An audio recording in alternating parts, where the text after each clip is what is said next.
பிரியமானவர்களே, ஆண்டவராகிய இயேசு கிறிஸ்துவின் பரிசுத்தமுள்ள நாமத்தில் இந்த நாளில் உங்கள் ஒவ்வொருவரையும் மிகுந்த அன்போடு நான் வாழ்த்துகிறேன். தேவன் நல்லவர், அவருடைய கிருபை என்றும் உள்ளது. டிசம்பர் மாதம் 13ஆம் நாள் வரைக்கும் காத்தவர் 14ஆம் தேதியும் நம்மை காத்துக்கொள்வார். ஆமென். அவர் எப்போதும் உங்களோடு கூட இருக்கிறார். அவர் ஒரு நாள் உங்களை விட்டு விலகுவதே இல்லை.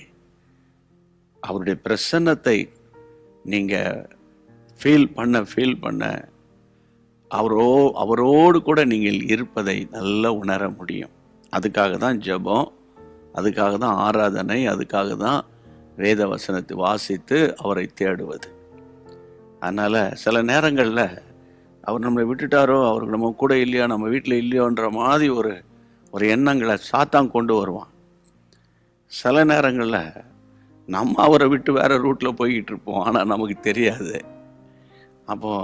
அப்போ அவரோடு கூட நடக்கிறதுக்காக தான் அனுதினமும் ஆவியானவரோடு இந்த டாப்பிக்கில் ஒவ்வொரு நாளும் கர்த்தர் நமக்கு ஏற்ற வார்த்தையை கொடுத்து கொண்டே வருகிறார். இந்த நாளுக்குரிய வார்த்தை என்ன தெரியுமா? ஆதியாகமம் 7ஆம் அதிகாரம் 24ஆம் வசனம். ஜலம் பூமியின் மேல் 150 நாள் மிகவும் பிரவாகித்து கொண்டிருந்தது. ஜலம் 150 நாள். சென்னை போன்ற பெரும் நகரங்களில் 3 நாள் 20 சென்டிமீட்டருக்கு மேலே மழை பெஞ்சதுன்னா அவ்வளவுதான், சென்னை மிதக்க ஆரம்பிக்கிறது. கொஞ்சம் இமேஜின் பண்ணி பார்ப்போம். 150 நாள் வேதம் சொல்லுகிறது ஜலம் பிரவாகித்து கொண்டிருக்கிறது. ஆனால் 8ஆம் அதிகாரம் 1 வசனத்துக்கு வரும்போது தேவன் நோவாவையும் அவனோடு கூட பேழையில் இருந்த சகல காட்டு மிருகங்களையும் சகல நாட்டு மிருகங்களையும் நினைத்தருளினார். தேவன் பூமியின் மேல் காற்றை வீச பண்ணினார், அப்பொழுது ஜலம் அமர்ந்தது. என் அன்பு தேவனுடைய பிள்ளைகளே, 7ஆம் அதிகாரம் கடைசி வசனம் ஒரு வேதனையான ஒரு வசனம். 150 நாள் பயங்கர மழை. அதனால எல்லாரும் மூழ்க ஆரம்பிச்சிட்டாங்க. என் அன்பு தேவனுடைய பிள்ளையே, விசுவாச வாழ்க்கையில் மூழ்கிட்டீங்களோ? ஜப வாழ்க்கையில் என்னால் நிற்க முடியல, அவிசுவாசத்தில் மூழ்கிட்டீங்களோ? அல்லது கவலையிலும் கண்ணீரிலும் மூழ்கிட்டீங்களோ? ஏதோ ஒரு பயங்கரமான ஒரு வேதனை உங்கள் ஹார்ட் அப்படியே புள்ளிகிற மாதிரி கஷ்டத்துக்குள்ளே நீங்கள் சோர்ந்து போயிட்டீங்களோ? வேலை, பணப்பிரச்சனை, குடும்ப பிரச்சனை, அல்லது தேவனோடு நடக்க முடியலையே, என்னால் சில விஷயத்தை மேற்கொள்ள முடியல, ஓவர் கம் பண்ண முடியலையான்னு சோர்ந்துட்டு போயிட்டீங்களா? ஆண்டவருடைய நாமத்தினால சொல்கிறேன், 7:24 ஜலம் பிரவாகித்தது உண்மைதான். ஆனால் 8ஆம் அதிகாரம் 1 வசனத்தில் தேவன் நோவாவையும் பேழை இருந்த சகல காட்டு மிருகம் நாட்டு மிருகம் எல்லாவற்றையும் நினைத்தருளினார். மட்டுமல்ல, நான் உன்னை நினைச்சுக்கிட்டே இருக்கம்பான்னு மட்டும் சொல்லலை.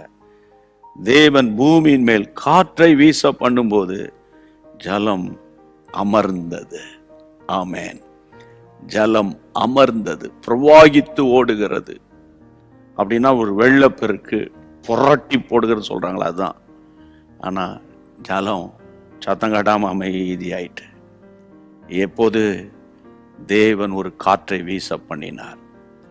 எப்போதும் காற்று என்ற ஒரு வார்த்தை பைபிளில் நீங்கள் வாசிக்கும் போதெல்லாம் அது பரிசுத்த ஆவியானவருக்கு அடையாளம்னு நீங்கள் மறந்து போகக்கூடாது. ஆதாரம் அப்போஸ்தலர் 2ஆம் அதிகாரம் 1-2 வசனங்கள். அப்போ இன்னைக்கு இந்த செய்தியை கேட்டுக்கிட்டு இருக்கும் போதே ஒரு காற்று உங்கள் வீட்டுக்குள் வீசுவதாக, உங்கள் ஆவி ஆத்துமா சரீரத்தில் வீசுவதாக. விசுவாசிக்கிற அப்படியே கையை உயர்த்திருங்க. பரிசுத்தமுள்ள பிதாவே, உம்முடைய பிள்ளைகள் ஆண்டவரே வேதனையோடு கஷ்டத்தோடு வேதனைகளின் நடுவே போய் கொண்டிருந்தால் இப்போது ஒரு கீழ்காற்று உம்முடைய பிள்ளைகள் வீட்டுக்கு வருவதாகப்பா. ஒரு கீழ்காற்று ஆண்டவரே செங்கடையிலே 2 பிளக்குமானால் அந்த கீழ்காற்று இப்பொழுது சமாதானத்தையும் தைரியத்தையும் கொண்டு வருகிறதற்காக ஸ்தோத்திரம். Yes Lord, thank you Lord for the deliverance. உடைய பிள்ளைகளை ஆசீர்வதித்ததுக்காக நன்றி.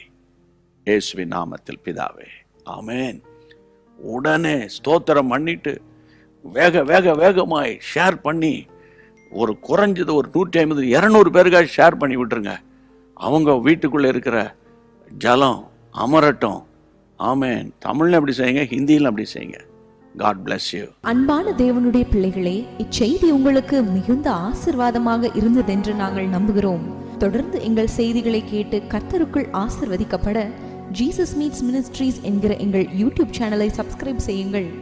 மேலும் உங்கள் ஜெப உதவிக்கு எங்களோடு நீங்கள் தொடர்பு கொள்ள வேண்டிய தொலைபேசி எண் 9842252836 மற்றும் 7299546363.